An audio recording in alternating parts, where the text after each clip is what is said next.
नमस्कार, मी डॉक्टर हर्षद कृष्णा त्रिवेदी अथर्वण आयुर्वेदिक क्लिनिकमध्ये आपल्या सर्वांचे सहर्ष स्वागत करते। देवपुष्प या मालिकेमध्ये आज हॉट फ्लशेस याचा अर्थ असा की खूप घाम सुटणे।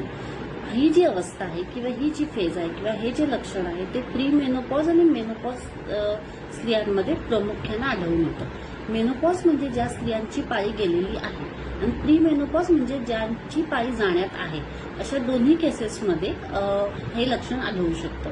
या लक्षणामध्ये असं होतं की त्या स्त्रियांना खूप घाम फुटतो आणि चेहऱ्यावर, मानेवर किंवा पूर्णतः शरीरावर त्यांना खूप घाम फुटायला लागतो आणि एसीमध्ये किंवा वाऱ्याच्या ठिकाणी बसले असल्या तरी त्यांना तो घाम फुटतो आणि आंघोळ करून आल्यावर सुद्धा त्या खूप घामाघूम होऊन जातात किंवा किचनमध्ये काम केल्यावर किंवा काही हेवी असे कपडे घातल्यावर, फंक्शनल कपडे घातल्यावर त्यांना ते खूप अस्वस्थ वाटायला लागतं। त्याचबरोबर त्यांना चिडचिडही वाटते, त्यांना खूपदा चार चौघांमध्ये बसल्यावर घाम फुटतो, याचं कदाचित लाजही वाटते आणि त्याचा त्रास होतो।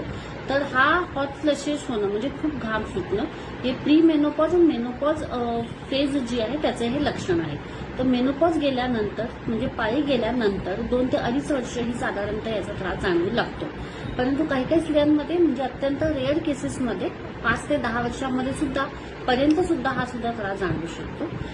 तर हा काही आजार नसून ही एक नैसर्गिक घटना आहे, म्हणजे पिरियड जात असताना ही एक फेज आहे। सो याच्यावर असं म्हटलं गेलं तर आजार नसल्यामुळे याच्यावर काही ट्रीटमेंट नाही किंवा औषध नाहीये, परंतु काही टेक्निक्स वापरून, काही योगासन, प्राणायाम आणि थोडी आपली स्वतःची विल पॉवर वाढवून आणि काही आयुर्वेदिक औषधांचा जर वापर केला तर नक्कीच या फेजमधून आपण सोप्या किंवा सहज रीतीने आपण बाहेर पडू शकतो आणि प्रत्येक स्त्री या फेजमधून, या अवस्थेमधून कमी जास्त प्रमाणामध्ये जाणारच आहे।